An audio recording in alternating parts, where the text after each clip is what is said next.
Bonjour les amis d'Afrique et d'ailleurs. Surtout toi, le jeune qui a soif de succès, qui a soif de réussite dans le droit chemin. Alors, en ce début d'année 2023, je vais partager avec toi une clé. Celle du succès, constituée d'une devise à 3 éléments.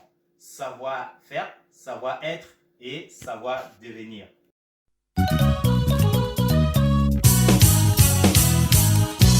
Voici la magie, voici la magie, voici la magie. Hey l'ami, je disais que je vais partager avec toi la clé du succès. Qu'est-ce que c'est que le succès? À mon humble avis, il s'agit d'un dénouement heureux dans une entreprise, un projet, une initiative. On dira par exemple, hey madame, vos efforts ont été couronnés de succès.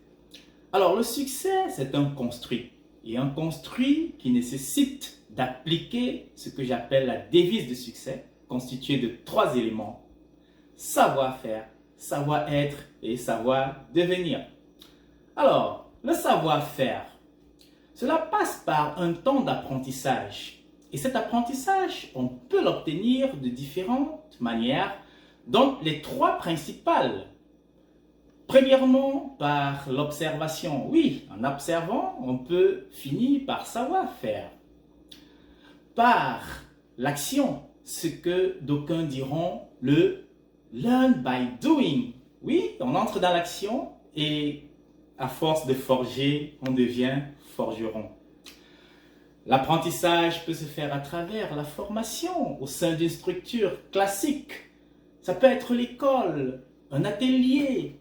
Bref, ça peut me mettre en ligne dans un cadre dédié,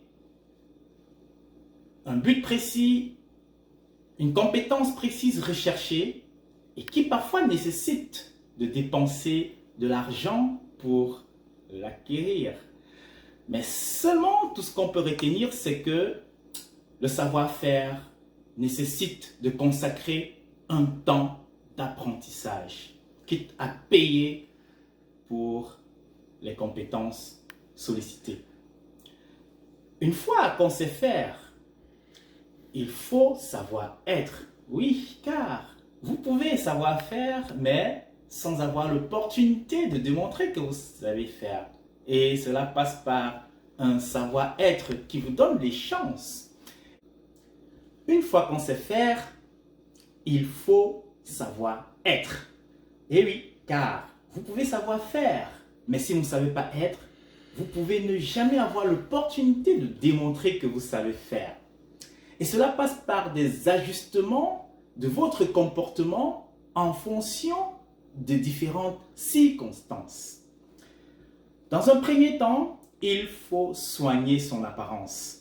Oui, le premier contact avec autrui étant souvent un contact physique et parfois visuel, il faut donc votre apparence reflète l'idée que vous voulez communiquer à ceux qui vous entourent.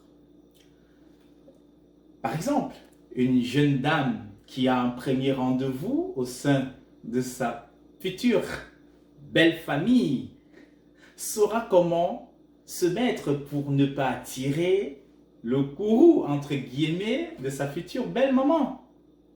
De même que pour le jeune homme qui, dans le cadre de son premier entretien de travail, doit savoir se mettre pour, a priori, susciter de la confiance au regard du poste envisagé.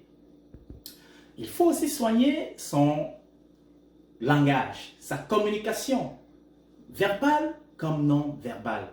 Et oui, jeune homme, ce que tu dirais lorsque tu es avec tes potes en train de prendre un verre sera totalement différent. Le langage, les expressions seront différents des expressions lorsque tu es à table au sein de ta belle famille, par exemple. Ensuite, il faut avoir un minimum d'humilité. Sans humilité, il est très difficile de se remettre en question. Et donc, le savoir-être, c'est être une bonne personne, une personne dont tout le monde souhaiterait avoir dans son équipe, une personne dont tout le monde aimerait personne que tout le monde aimerait avoir à côté de soi.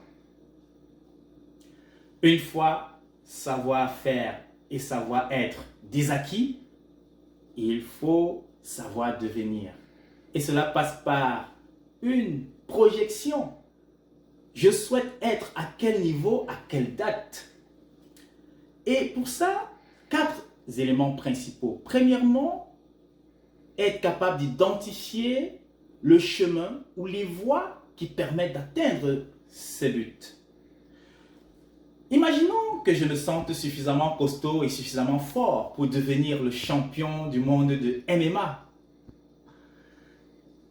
Si effectivement je suis prédisposé à cela, un deuxième élément est nécessaire, c'est m'imposer la discipline et la rigueur qui me permettront d'atteindre cet objectif. Accepter de se lever très tôt, accepter de s'entraîner 4 fois, 5 fois, 6 fois, 10 fois par jour si besoin est, accepter de contrôler son alimentation, bref, se soumettre à une discipline de vie sans laquelle je n'atteindrai pas cet objectif. On peut demander aux champions de MMA actuels et ils ne me démentiront pas. Il ne me démentira pas autant pour moi. Et donc, une fois qu'on a cette rigueur et cette discipline, il faut se donner le temps nécessaire, la patience nécessaire pour que les efforts portent leurs fruits. Quatrièmement, il faut avoir de l'ambition tout en demeurant humble. Car s'il y a une chose qui est vraie, c'est que l'avenir est toujours incertain. Mais une fois que vous avez respecté cette devise constituée de ces 3 éléments, vous aurez à la fin le sentiment d'avoir réussi à donner le meilleur de vous, ce qui procure une satisfaction, une fierté de soi. Et à mon humble avis, la fierté de soi, c'est le plus grand des succès. Alors, que le succès vous accompagne au long de cette année 2023 et qu'à la fin de l'année, on se retrouve pour un bilan. Mais en attendant, si cette vidéo vous plaît, si elle vous a plu, vous pouvez liker, partager, car ne dit-on pas que le vrai bonheur est dans le partage? Mais en même temps, je vous invite la semaine prochaine pour une autre vidéo. La magie, voici la magie, voici la magie.